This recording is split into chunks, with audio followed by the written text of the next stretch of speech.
예, 안녕하십니까. 이번 21회에서는 지난번 20회에 이어서 대약진의 실패 원인과 그로 인한 참상을 허난성 신양지구 사례와 그 원인이 된 마오쩌둥의 오만한 태도와 사상 등을 중심으로 이야기하고자 합니다. 대약진 기간 1958년부터 1962년 그 기간 중에 굶어 죽은 비정상적 사망자 숫자가 중국 전국에 약 3천만, 많게는 5천만까지 추산되고 있다고 말씀드렸죠. 이 같은 수치와 실상을 짐작할 수 있게 해주는 대표적인 사례가 허난성 동남부에 위치하고 있는 신양지구에서 발생한 기근 참상입니다. 1958년 허난성 전체 양식 생산량은 실제로는 281억 근이었습니다. 그런데 당시 허난성 제1서기 우주푸가 중앙에 보고한 수치는 실제 생산량의 2.5배인 702억 근이라고 허위 과장 보고를 했죠. 그 다음에 1959년에는 성 전체의 양식 생산량이 전년 대비 23% 감소합니다. 그래서 217억 근밖에 안 되었는데 우주푸는 오히려 그 전년도에 허위 과장 보고한 생산량에서 다시 또 30% 증산했다고 허위 과장 보고를 하면서 1000억 근을 생산했다고 중앙에 보고를 합니다. 이렇게 되면 어떤 문제가 생기냐면은 자기야 중앙에 생산 많이 했다고 허위 과장 보고해서 점수를 딸 수 있을지는 몰라도 허난성에서 국가에 납부해야 하는 양식의 양을 결정하는 그 기준 비율이 대폭 올라가서 그 해에 허난성에서는 성 전체 양식 생산량의 40% 이상을 국가에 납부를 한 것입니다. 그러니까 그러지 않아도 농민들은 배고픈 상황에서 정상적으로 해도 굶주리는 판에 이런 식으로 진행을 하니까 기근이 심해지는 것이죠. 그리고 다시 1960년에는 실제 양식 생산량이 전년도에 이어서 또 18%가 감소합니다. 그래서 177억 근이 되었고 농민 중에 아사자가 더 빈번하게 속출하기 시작합니다. 그런데 신양지구 서기로부터 당지 농민이 굶어 죽었다는 상황 보고를 받은 우추푸가 말하기를 중국 역사에서 어느 왕조에서나 기근 때에는 사람 잡아먹는 현상까지도 있었다. 농민이 굶어 죽는 것이 뭐 그리 대수로운 일은 아니다. 이렇게 이야기를 했다고 합니다. 참 슬픈 중국의 농민들의 처지죠. 그래서 허난성 위원회는 국가에 납부해야 할 양식을 거둬들이기 위해서 농민에 대한 양식 징수 지표를 또 과다하게 정하고 하부 행정 단위로 하달 시행하면서 반만산운동, 생산량을 속이지 말자는 운동을 전개합니다. 할당받은 목표량을 채우기 위해서 지방당과 정부 관원들은 순순히 양식을 내놓지 않는 농민들을 양식이 정말 없어서 못 내놓는 경우에도 아니면 정말 가족들이 살아남기 위해서 비상식량 조금 숨겨둔 그런 양식조차도 찾아서 빼앗아내려고 농민들을 묶고 매달고 때리고 가두고 밤잠을 안 재우고 고문하고 집을 헐어부수고 거리로 끌고 다니면서 조리 돌리기를 하고 하여튼 온갖 잔인한 짓들을 행했다는 겁니다. 그 명분은 반혁명 투쟁, 반우파 투쟁을 한다고 하면서 그런 행동을 했다는 겁니다. 중국 농민들은 이 같은 수탈과 행패에 역사적으로 익숙한 처지에 있었습니다. 그런데 이번엔 좀 색다른 경험인 게 붉은 완장을 찬 농촌의 공산당 기층 간부들이 그 이전의 지주나 마름들과는 또 달랐다는 겁니다. 이들은 매우 당당하고 거리낌조차 없이 식량을 막 뺏어가는 겁니다. 그러면서 우리는 혁명을 위해서, 사회주의 건설을 위해서 이렇게 하는 것이다. 그리고 비상식량 같은 거 숨겼다가 이렇게 발각되는 농민들에게는 반혁명 분자, 사회주의를 배신하는 반동 분자, 막 이런 식으로 비난하면서 처벌하고 때리고 가두고 이랬다는 거죠. 그 옛날에 지주나 마름들은 굶주린 농민들을 상대로 설사 뺏어가더라도 이렇게까지 당당하게 큰 소리 뻥뻥 치면서까지는 안 했는데, 이 붉은 한장을 찬 이 친구들은 뭐가 이렇게 당당한지 농민들이 볼 때는 이제 황당한 거죠. 이 같은 상황 속에서 농민들은 수확한 곡식 중 생존에 필요한 최소량의 양식조차도 남기지 못하고 모조리 뺏긴 후에 굶주리고 초급 목표로 연명하다가 부종병에 걸리고 굶어 죽어갔습니다. 이러니 농민들 입장에서 열심히 농사 지어본들 생존에 필요한 양식조차 남기지도 못하고 강탈당하고 굶주려야 하는 이런 분위기가 계속되니 뭐 생산에 대한 의욕이라든가 적극성이 있겠습니까? 어차피 굶주리고 부종병 들고 죽기는 마찬가지인데. 그러니까 악순환이 시작됩니다. 생산량은 계속 줄고, 그런데 상부에 보고한 생산량은 또 허위 과장 보고로 계속 부풀려서 보고하고, 또 이제 그 상부에 보고한 대로 상납을 해야 되니까 농민들에 대한 수탈은 더 심해지고, 거기다 설상가상으로 가뭄이 들고 메뚜기 떼 등 자연재해까지 겹치면서 농업 생산량이 더욱 극심하게 줄어듭니다. 기근이 발생하는 거죠. 아사자가 속출합니다. 슬프죠. 슬픈 농민.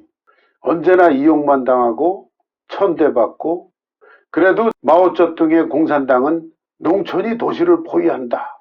토지는 무상으로 분배한다. 그래서 뭔가 다른 줄 알았는데 결국 자기들이 권력을 잡고 그 권력이 공고해지고 나니까 오히려 그 이전에 지주나 마름보다도 더 큰 소리 뻥뻥 치면서 수탈하고, 농민들이 뭘 압니까? 일단 당장 자기 배가 고픈데 사회주의가 뭔지, 막스 레닌주의가 뭔지, 당시 거의 99%가 문맹인 농민들이 당장 배가 고프고 굶어 죽는데, 자신과 가족들이. 그럼에도 불구하고 허난성 위원회는 여전히 과다 생산 목표를 책정하고 상부에는 식량 생산량 실적을 터무니없을 정도로 부풀려서 보고하는 짓을 계속합니다. 그리고 하층 농촌 조직과 단위에는 식량을 숨기는 것은 반혁명이다 하면서 더욱 많은 식량 징수를 독촉합니다. 그러니 현 위원회 간부들은 할당량을 채우기 위해서 농민들을 때리고 조리 돌리고 가두고 집을 부수고, 식량을 찾는 데서 막 집을 부수기도 합니다. 가축을 뺏어가는 일이 일상화됩니다. 이 같은 횡포와 굶주림을 피해서 외지로 나가서 국을 유랑하려는 농민들이 늘어납니다. 이렇게 되면 당 간부들 입장에서는 자신들의 관할구역 촌민들이 외지로 나가서 유리 걸식하고 돌아다니면 곤란한 거죠. 그렇게 식량은 남아돈다고 과장 보고를 했는데 탈로가 나는 거죠. 그러니까 촌민들이 외지로 나가는 것을 막으려고 각 촌의 길목 입구 등에 보초를 세우고 감시 및 통제를 강화합니다. 그러니 이제 촌민들은 오도 가도 못하고 나갈 수도 없고, 옛날 같으면 나가서 구걸이라도 하고 연명을 하는데 나갈 수도 없고, 식량이란 식량은 이잡듯이 뒤져서 다 뺏어가고 굶어 죽을 수밖에 없지 않습니까? 지난 시간에 말씀드렸듯이 공동식당지 운영한다면서 강철 생산량 늘린다면서 집안의 온갖 식기와 뭐 이런 것들은 전부 뺏어가서 이상한 쓸데없는 철로 다 만들어버리고, 집에 취사도구도 없고, 집에서 불조차 뗄 수 없게 아궁이고 뭐고 다 폐쇄돼 버렸고, 근데 공동식당에서 먹을 게 없고 굶어 죽는 수밖에 없는 거죠. 허난성 신양지구에서만 100만여 명이 굶어 죽었다고 합니다. 그리고 허난성 성 전체 아사자 수가 200만에서 300만 명에 달했다고 합니다. 그런데 이것은 중국 전국의 기근 상황이 돌출되기 시작한 것에 불과했다는 거죠. 굶주리고 부종병에 걸리고 굶어 죽는 농민의 수가 갈수록 늘어납니다. 그 후에 중공중앙에서 파견한 조사팀의 조사 결과 보고에 의하면 수많은 촌락의 인적이 끊겼고 광산현 한 현에서만 20만 명이 굶어 죽었다고 합니다. 그리고 심지어는 사람이 사람을 잡아먹은 사례도 있었다고 합니다. 신양지구의 이 같은 참상은 비교적 일찍 돌출되고 폭로되었을 뿐이고 중국 전국에서 거의 보편적인 현상이었다는 겁니다. 1958년에서 1962년 대약진 운동 기간 중에 중국 전국에서 소위 비정상 사망자 숫자가 약 3천만에서 5천만 명으로 추산되고 있다는 거죠.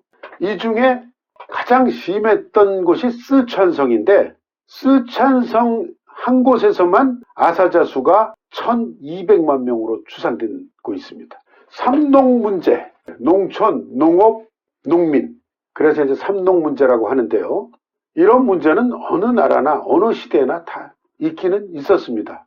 그렇지만 중국 공산당 치하에서 농촌과 농민 문제는 공산당이 추진했던 그 사회주의 혁명, 농촌이 도시를 포위한다, 그리고 군중노선, 혁명을 위해서 동원하고 그랬던 그 공산당 전략, 그런 공산당이 자신들이 정권을 잡고 공고히 하고 나서는 오히려 더 호구제도니 뭐 이런 걸 기초로 중국 특색의 슬픈 농민, 슬픈 농촌이 되었다는 것이죠. 중공은 농민을 기초로 군중노선과 토지혁명 투쟁을 통해서 혁명전쟁에 승리하죠. 그러나 대륙의 권력을 거머쥔 후에는 농민과 농촌의 희생을 요구해온 거죠. 오늘까지도 확대 심화되고 있는 도시와 농촌 간의 격차와 농촌과 농민에 대한 차별, 삼농 문제의 씨앗이고 뿌리는 결국 이 대약진 시대의 농민에 대한 수탈과 차별에서부터 시작되고 확인되는 겁니다. 농민에 대한 수탈과 희생을 전제로 하고 있는 호구제도에 기초한 도농 이혼 구조를 유지하고 있는데, 이것도 대약진 시기의 공업화와 부국강병 실현을 위한 정책 수단으로 채택하고 고수하면서부터 시작된 것이죠. 그럼 여기서 마오쩌둥은 농민에 대해서 어떻게 인식하고 있었는가 하는 점을 살펴보고자 합니다. 마오쩌둥은 농민은 자유를 원하지만 우리는 사회주의를 원한다 하고 자주 말을 했습니다. 그렇다면 마오쩌둥이 원하는 사회주의란 도대체 무엇이고 또 누구를 위해 필요한 것인가, 그런 의문이 제기되죠. 결국 자신의 권력 장악을 위해서 필요한 수단으로 이용한 것 아닌가, 그런 의문도 생깁니다. 레닌은 농민의 자발성을 절대 믿어서는 안 된다고 말했습니다. 그런데 마오쩌둥은 농민의 천성적 사회주의 또는 사회주의로 전환할 수 있는 경향에 대한 기대를 포기하지 않았던 것 같다 하는 분석이 있습니다. 그런데 그것이 마오쩌둥의 진심이었는지 아니면 어떤 다른 의도가 있었는지는 알 수 없다는 거죠. 마오쩌둥의 의중과 속내를 파악하기는 거의 불가능하죠. 근데 아무튼 마오쩌둥은 우리는 대중을 믿어야 하고 또 대중은 당을 믿어야 한다 하고 자주 말을 했는데, 물론 그 당의 유일한 대표는 바로 자기 자신이죠. 마오쩌둥도 객관적 형세의 변화와 자신의 주관적 판단과 필요 사이에서 자주 동요하는 모습도 보였습니다. 예를 들면 농업 합작화 운동을 추진하고 농민의 사회주의적 적극성을 의도적으로 과장할 때, 그리고 대약진 운동과 인민공사를 추진하던 시기에는 현재의 상황은 바로 대중운동이 지도부 앞에서 가고 있고 지도부가 운동을 쫓아가지 못하고 있다 하면서 오히려 당내 간부들을 질책하고 독려합니다. 그런데 대기근 시대의 농민이 개체 경영을 요구했을 때에는 농민의 말을 들어서는 안 되고 농민에 대한 당의 지도를 강화해야 한다고 전혀 다른 각도에서 말을 바꿔서 합니다. 아무튼 이런 식으로 마오쩌둥의 권력이 공고해지면서 독선과 오만과 오기가 계속 노출되고 그 강도도 갈수록 강해지기 시작합니다. 어쨌든 마오쩌둥은 실제로는 농민을 끊임없이 이용만 했다고 할 수 있겠습니다. 마오쩌둥이 자주 하던 말 중에 국가의 공업화를 실현하기 위해 농민의 이익을 희생해야 한다. 이것이 바로 진정으로 농민의 이익을 대표하는 것이고 크게 인자한 정치를 시행하는 것이다. 그리고 또 이런 말도 합니다. 농민의 이익이 일시적으로 침해되었다고 보채는 울음소리를 내는 것은 중공업 건설을 하지 말란 것이니 이는 실제로 미제국주의를 대변하는 것이다.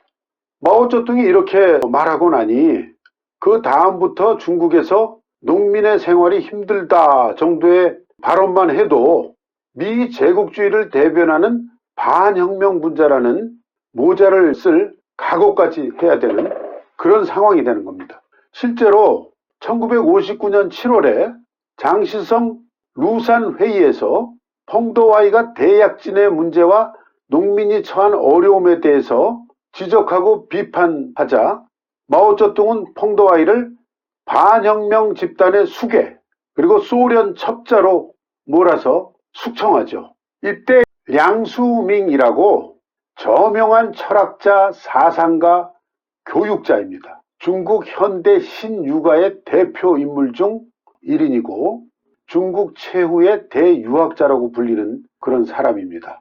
그리고 그 당시에 농촌운동인 향촌건설운동을 발기하기도 한 인물입니다. 그래서 표정만 봐도 고집 그리고 학자로서의 결기, 표정만 봐도 참 대단하게 느껴집니다. 이 양수명이 중공 최고 국무회의 석상에서 마오쩌둥 참석한 그 자리에서 이야기를 한 것 중에 중요한 어절만 소개를 하면 공산당이 농민을 버렸다. 노동자는 노동조합이 있어서 권익을 보호해 주는데 농민에게는 농해조차도 없다.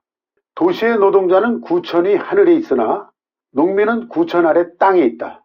이것은 마오쩌둥의 아픈 곳을 정면으로 찌른 것이죠. 그러자 마오쩌둥은 환한 어조로 그가 우리 공산당보다 더 농민을 대표할 수 있다는 듯이 말하는 건 황당하다. 마치 목수 앞에서 도끼질하는 격이다. 라고 말했다 합니다. 그런데 양수밍은 마오쩌둥과의 이 논쟁 외에도 1971년 9.13 사건이라고 린비아오가 쿠데타를 도모하다가 국외로 탈출하려다가 비행기 추락사고로 죽은 사건을 9.13 사건이라고 하는데 이 사건으로 린비아오가 죽은 후에 마오쩌둥이 매우 곤란한 국면에 처하게 되고 그 국면에서 벗어나려고 1974년부터 비림 비공 운동이라고 그러면서 린비아오를 공자와 같은 반동분자 이런 식으로 몰면서 비판운동을 벌였습니다. 그때 량수밍이 그것에 대해서 비역사적 관점에서 린비아오와 함께 공자를 평가하는 것은 잘못된 거다 하고 결연히 반대했고 또한 펑도화이와 류사오치를 위한 옹호 발언도 합니다. 그러니 그 후에 량수밍은 중공 당국으로부터 마오 주석에게 사죄를 구하는 반성문을 발표하라 그런 요구 등도 받고 압력을 받고 특히 문화대혁명이라 불리던 10년 대동란 시기에는 홍위병들에게 가택수색도 당하고 수모를 당합니다. 그런데 그럼에도 불구하고 워낙 꼿꼿한 분이라서 이렇게 말을 했다고 합니다. 3군 사령관을 탈취할 수는 있어도 필부의 뜻을 탈취하지 못할 것이다 라고 말하면서 끝까지 결기를 지켰다고 합니다. 근데 보통 사람 같았으면 공산당이 살려두지 않죠. 그냥 행방불명되거나 공개 처형을 할 수도 있는 거죠. 근데 워낙 명망이 높은 학자이기 때문에 차마 공산당도 손을 못 대고 하여튼 그런 고초를 겪다가 개혁 개방된 후에 명예를 회복하고 1988년 6월에 베이징에서 95세 나이로 영면을 하십니다. 예, 여기서 마무리하겠습니다. 다음 대약진 3편, 대약진 시기에 확인된 농촌과 농민에 대한 차별정책의 연원과 실상 중심으로 이야기하고자 합니다. 시청해 주셔서 감사합니다.